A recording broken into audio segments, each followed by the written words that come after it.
por su diversidad. Tal como todos ustedes saben, el Perú es uno de los 12 países megadiversos del planeta.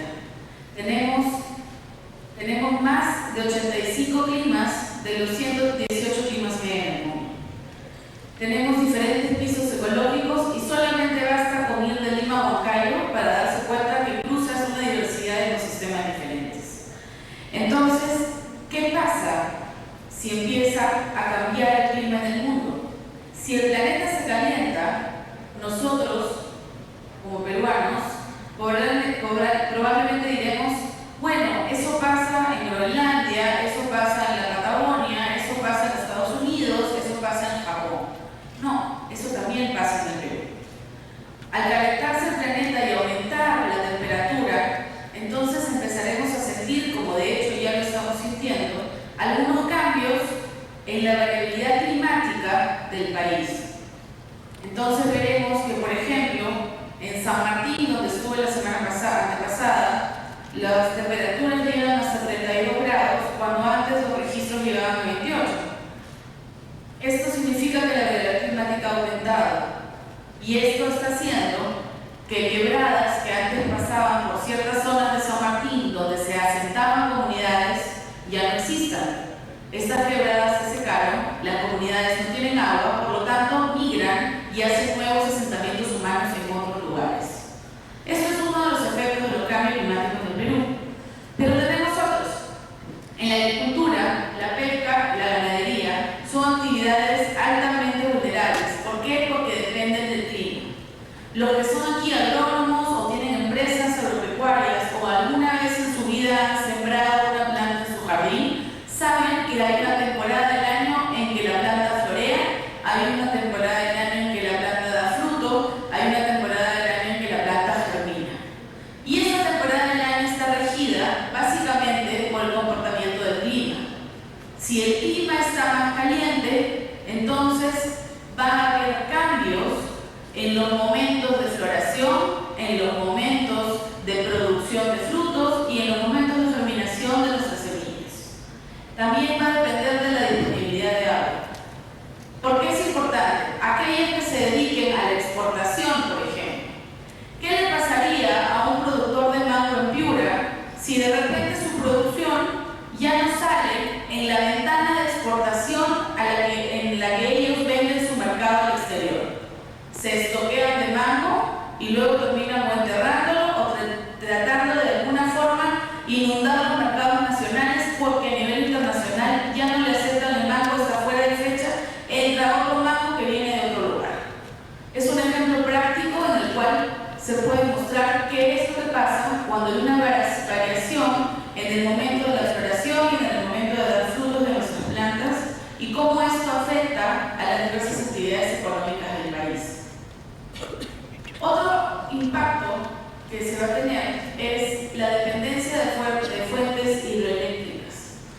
En el Perú, la energía que todos consumimos, aquí por ejemplo, que hay un montón de focos, viene principalmente de fuentes hidroeléctricas. Casi más del 70% de nuestra energía viene de esas fuentes. Y está bien, utilizamos recursos de energía renovables. Utilizamos el agua para producir agua, para producir electricidad. Pero ¿qué pasaría si de repente, ya que nuestros glaciares están retrocediendo, la cantidad de agua que llegue a las hidroeléctricas sea menor? Por lo tanto, nuestra energía también será menor y tendremos que buscar nuevas fuentes de generación de energía. Entonces debemos pensar como país que es importante diversificar nuestra matriz energética. No depender del 70% de fuentes hidroeléctricas, abrir las puertas a nuevas fuentes de energía, como la energía solar, la energía eólica, la que viene del aire, ¿no? Y la energía geotérmica del calor de la tierra, para permitir desarrollar y diversificar nuestra matriz y no ser tan vulnerables a estos posibles retrocesos, mejor dicho, a este retroceso glacial que está haciendo que haya en este momento más agua, pero en el largo plazo menos agua disponible para generar electricidad. ¿Por qué también somos vulnerables? Porque tenemos escasos recursos financieros, escasos recursos técnicos, pero sobre todo no estamos convencidos de que eso está pasando. Hay algunos sectores de científicos, ahora los niños en los colegios tienen mucha información, pero el sector empresarial tiene que ser un aliado en ver que esto realmente está pasando. Y que es el momento de tomar acciones hoy para evitar estar llorando sobre la leche derramada en el futuro. Entonces, ¿qué hacer? Hay que empezar a adaptarnos. ¿Qué significa adaptarnos? Empezar a ver qué es lo que va a pasar. El CENAMI, acá el general Navarra no me dejará mentir, ha desarrollado modelos climáticos para el Perú en coordinación con los mejores centros internacionales de Japón y de los Estados Unidos y han demostrado cuáles van a ser los escenarios del clima de acá al 2020 y de acá al 2050. Pensemos en inversiones hidroeléctricas, por ejemplo.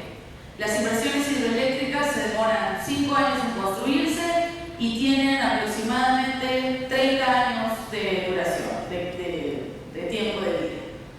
Si no tomamos en cuenta qué es lo que está pasando en estos escenarios climáticos, probablemente pongamos una hidroeléctrica donde dentro de 10 años no habrá agua y toda esa inversión se irá por un tubo.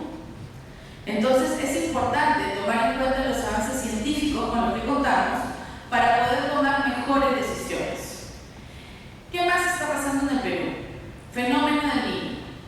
Cuando hablamos del fenómeno del Niño, aquí nuestro representante del PREVEN, no nos debemos de olvidar de que el fenómeno del Niño es un evento que ocurre por una variación climática. Si el planeta está más caliente, probablemente los niños que vengan en el futuro serán aún más calientes de lo normal. Y su contraparte, su efecto contraparte, que nos da sequías y heladas, será aún mayor. Entonces tendremos en las partes altas de la Sierra del Perú mayores heladas y en muchas zonas mayores sequías. Por eso tenemos que empezar a adaptarnos. Esto es algo con lo que vamos a tener que vivir en el futuro. No es para ir a llorar, sino para